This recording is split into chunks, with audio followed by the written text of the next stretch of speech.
Let's get to our guy, Ben McLaughlin, Husker Radio Network. Ben, appreciate you being a little flexible on the time with us here. What's up? How you doing, man? I have 2 kids under 5. Flexibility is my middle name. and No problem. kind of like when it comes to like the passion and the culture and the love, man, sometimes you just gotta give me a little wiggle room, man. So I appreciate you. How you been? I've been good, brother. Busy, but it's a good busy before the absolute dead of summer. So I really embrace the spring for sure. How looking forward to you or trepidation or I've seen this book. Like, where are you feeling with what kind of run you think Nebraska could potentially make? Is this, I've seen this before, hope you can replicate it. I'm seeing signs. Like, where are you emotionally with this team? Well, today I feel that I have some optimism after the other night. Now ask me in 24 hours after the Minnesota game. that certainly could change. They've taken us for a ride in 25, haven't they? Yep. I mean, my goodness. So I'm doing the best I can, which, Damon, as you know, this isn't always easy for me, of taking the emotion out of it. I wouldn't say it's going particularly well, but it's we're doing the best that we can, and with just 3 regular season series left and a log jam in the Big Ten standings, some winnable series in front of them, we're just gonna enjoy the ride, good, bad, or indifferent. Ben, you're obviously as close to this team as anybody we've talked to, and have seen this team up close and personal more than anybody we talked to. As you've sort of navigated, all of a sudden we're at as you mentioned, just 3 series left in the season. As you've navigated the majority of this season and you see the ups and the downs, and you're like, oh, they look really good here, and then they sort of fall apart there. Like, have you been able to put your finger on, like, what has, I don't want to say what's gone wrong, but sort of what's ailed Nebraska at times this year when things aren't going the way they want them to? Yeah, I think it's been a little bit of a smorgasbord of things that's contributed to it. I don't feel like the arm injuries that Nebraska suffered early are getting enough attention. Losing McConaughey really hurt. Like, it's not just losing a guy that pitches for you, but between him and Timmerman, you're almost at 130 innings that you had to cover up between those 2 guys alone for the time that they've missed. So it's really, really difficult to kind of put that in perspective. And it was masked for a long time because Walsh was doing so well. But now that he's kind of struggled, that's back into the forefront of what's been going on. And so I think that's certainly contributed to it. But then also I think, the inconsistency offensively for the first 2 months of the year played a large part. Now it seems hard to believe that was the case because all those guys that were slumping are now hitting, including Gabe Swanson. So that's hard to figure. The bullpen has still been a little bit elusive at times with the crooked numbers. You saw that in the first game against Creighton.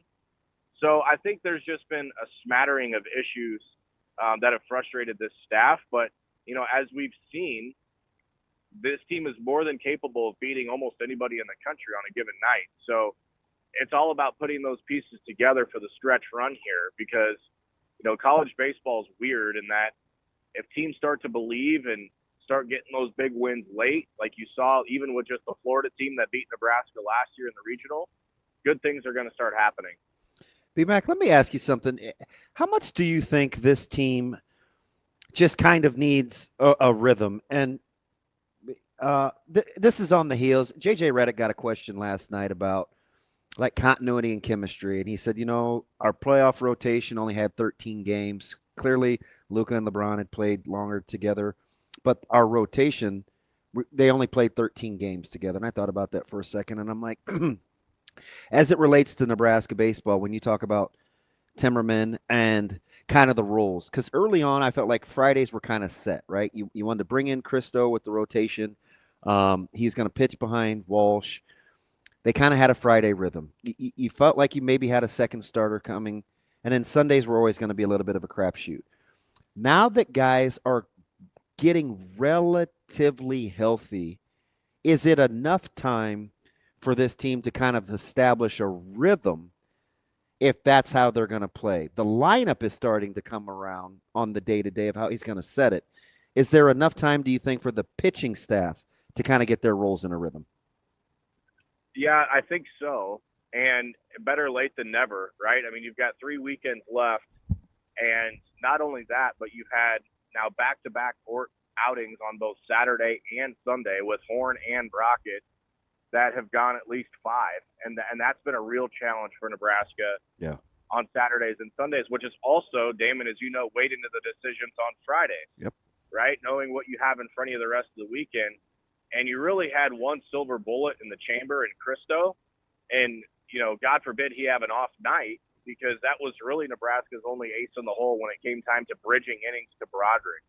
Well, now that you have Tuck back, that completely changes the way Nebraska can go about their business. And you saw that play out against Maryland when Nebraska had to come out and throw Timmerman 80-plus pitches on Friday. And then come back in a midweek, yeah. Yeah, and then he came back in the midweek, and you had arrested Drew Christo for Saturday and Sunday, and Broderick didn't even pitch. So I think you're starting to see that depth creep in with those roles that you're talking about.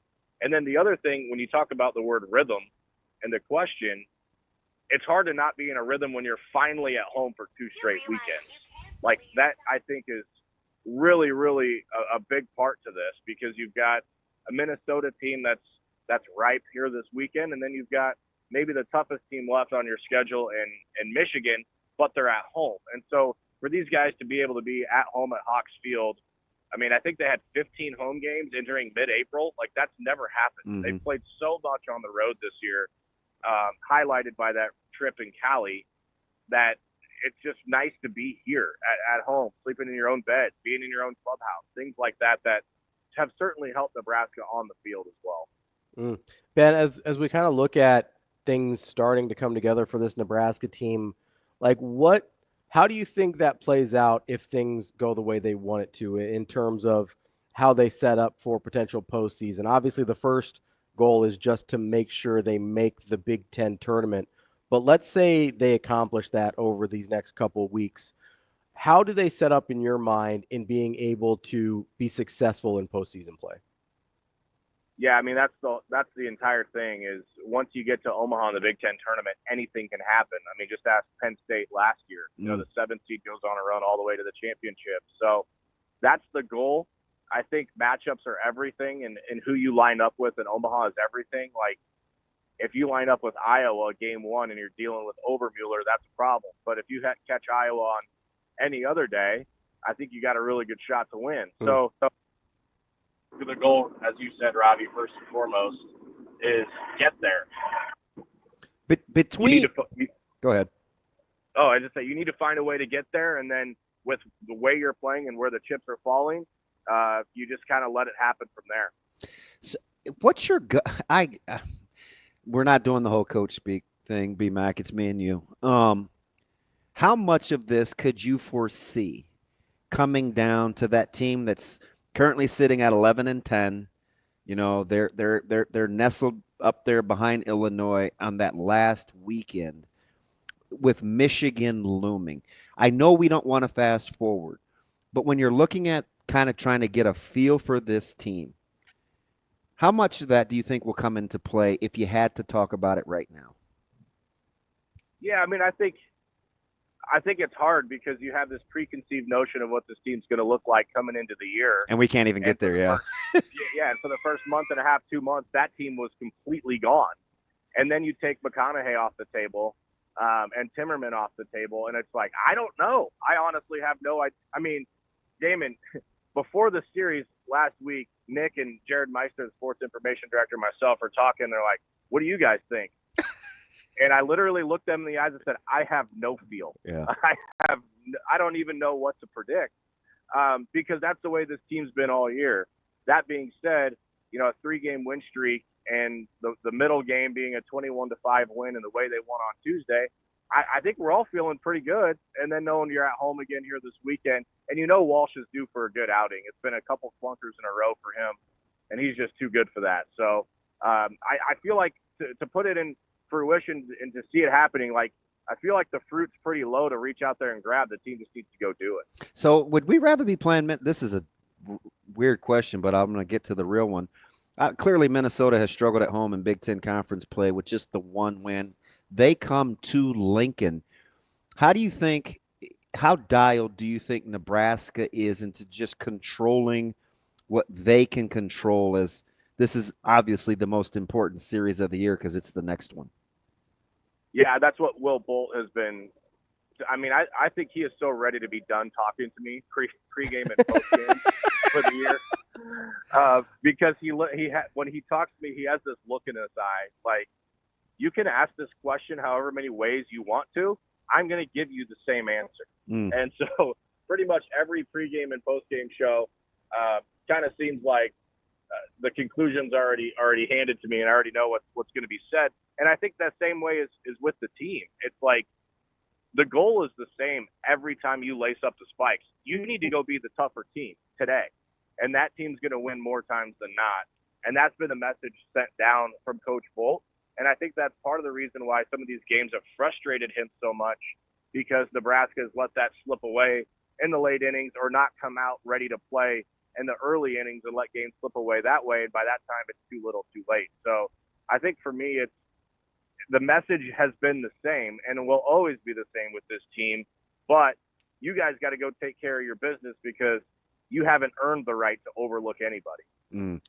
So, Ben, you mentioned a couple guys, Gabe Swanson obviously starting to come around a little bit. You mentioned you think Will Walsh is a little due to come and have a good outing. If you're looking at this team and what guys are capable of versus maybe what we've seen for most of this year, have you kind of narrowed it down to a couple wild card guys that you go, hey, if we can get these guys going, I like our chances? Yeah, I think one of them is already kind of going, but you need to keep him going, and that's Ravi. I agree, especially if he's going to stay at the top.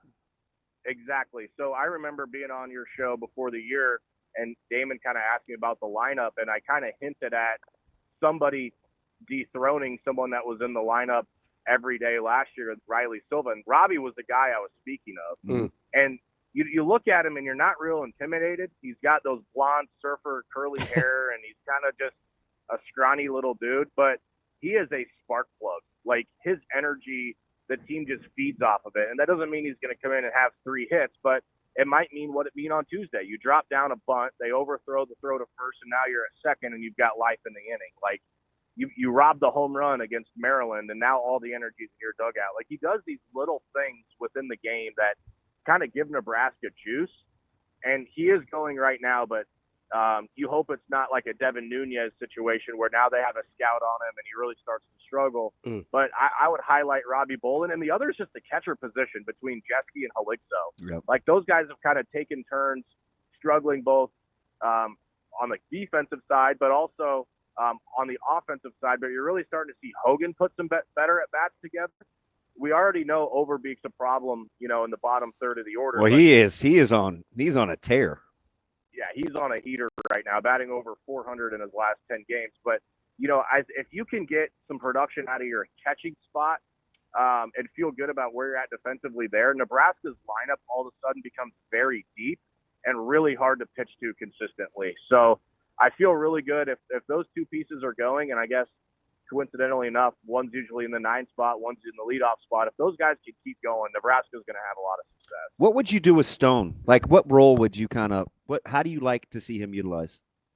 Well, he was on his own heater there for about a month, and he was just 2 out of 11 in the series against Maryland.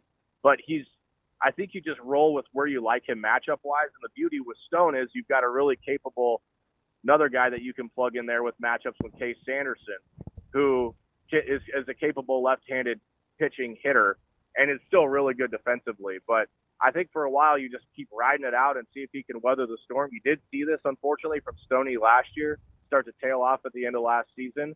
Now, keep in mind, he's still dealing with a shoulder that's been messed up all year. So I think the wear and tear is starting to play an impact on him. But the good news is with Sanderson and Stone, you can basically pencil those guys in for one another. Stoney obviously is a lot better slugger with extra base hits, but Case Sanderson is more than capable at first base as well. What would you do with Dice? I think you just got to ride it out. Yeah. We said this on the broadcast on Tuesday, that we haven't seen that Casey Dice, and I say that Casey Dice, he faced 3 batters and let up 3 hits since last year. I mean, he has been so consistent for Nebraska, just become, not even a secret weapon. He's just a weapon for them now. An ERA now just north of 4. He has been a really, really crucial piece to what Nebraska's doing.